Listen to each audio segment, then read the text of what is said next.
Hello, of course, and welcome to Sports by Compion. We are here in somewhat of a live edition. This is about as live as it gets here at Sports by Compion. But anyway, I am, of course, am your host, Stephen Compion, joined here by my powerful co-host, Daniel Gill in the house! Hello, Dan. How are you today? I'm fantastic. Sounds great yourself. Man, it's a beautiful day, and you know why? Because there's playoff USFL, playoff MLR. What a time to be alive, ladies and gentlemen! And we are here to bring you some coverage, just briefly to talk about this stuff to you. Talk about the game that happened yesterday over on the West Coast. I think the Sea Dragons are going to be close. Anyway, the Sea Dragons went ahead and took care of business against the Houston Sabres. Before we get to that, there's a battle currently taking place right now in the streets between the New York Ironworkers and Old Glory, DC. Dan, what's going on over here? How's this game going? What do we think? No, I think things are going very well. New York got out to a quick score, did not convert in the first minute of the game, but then DC just kind of turned it on. They ended up scoring 13 unanswered off six off of two different penalty kicks, and their defense was very much in a bend don't break situation. There's two other situations that New York was just driving down the field. They held them up down near the try line. So this game could have vastly been a different situation. Unfortunately, both sides have been a little sloppy here and there at times, but DC got a little sloppy, and it's really paid. It's really cost them. At one point, they had two players with yellow cards, and it allowed New York to get back in the game. One of the penalties that they did incur did lead to a penalty try, so a full 7 there, and then they gave a penalty kick. So those have kind of kept New York in the game, but both are having solid lineouts, and they're both moving the ball around. But it's just some overthrown passes, some drops here and there that's keeping it this tight 3-point game at halftime.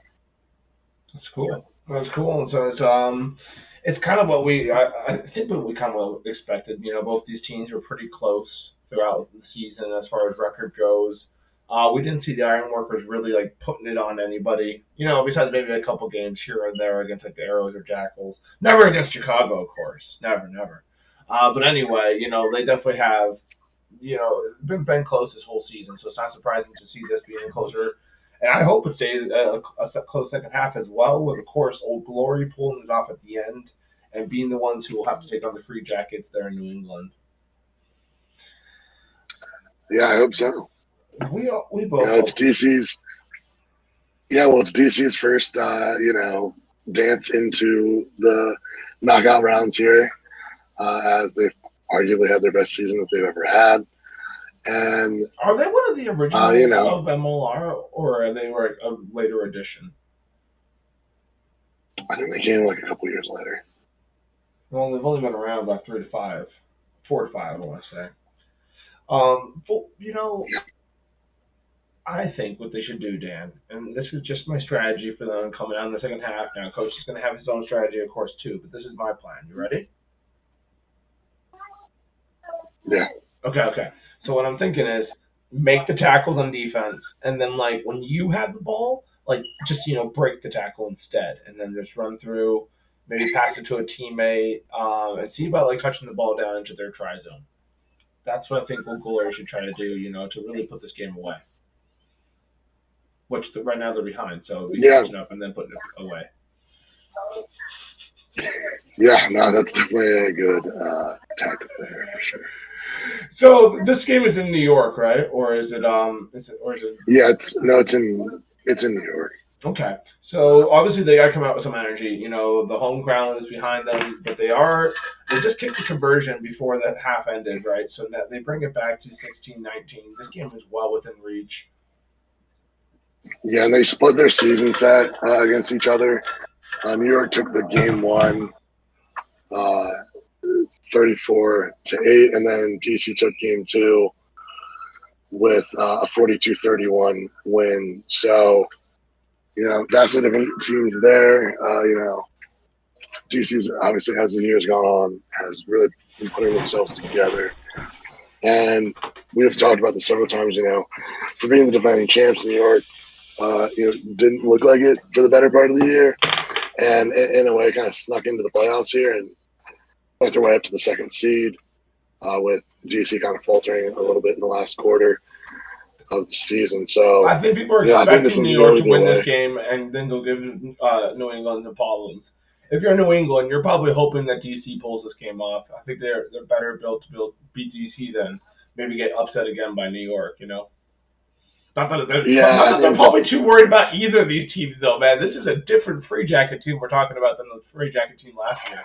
Although they were good, this one seems on a different level. they're just they've gotten better and better throughout the year. I believe DC did open up the season against New England, and they actually only lost by 3. Huh. But when they ran it back, several weeks later, it was a vastly different game. They lost by almost 20. So Yeah, well, New England's been they've just waking been putting up. their pieces together. Yeah, they've woken up and they've just kept it going here. So either way, final predictions on this game. Is Old Glory going to be able to come back here and pull this off in the second half, Dan? Yeah, I think so. Their defense, has been still playing pretty well despite the issues of the penalties, that they're continuing the yellow cards. I think they clean it up and they keep going. I think we got our DC moving on. Yeah, no, agreed, and that does sound pretty cool. That they're able to keep it so close like this and give themselves an excellent opportunity to be able to win here in the second half. I'm really excited to see what they can do. As you mentioned, if they continue to play that good defense, even when you were down players, you were still keeping it close. Now you got all 15, no more stupid mistakes. Just do the basic stuff. Like I said, just break tackles and make tackles, and you'll be fine. See, it's real simple game out here. Make tackles, break tackles, win games. Bam, that's the formula. I know. It's a tried and true formula. Tried and true formula brought up and created right here on Live Sports by Compion. We're going to hopefully be uploading this in a couple of minutes, Dan. Do you have anything to say to the people about their Sunday? Have a fun Sunday. Turn on rugby if you're not watching. And get after the dream. Really get after the dream today. And enjoy yourselves, people. We are in these fun days of summer. It's good times out there. Try your best to enjoy it. Sports by Compion live out.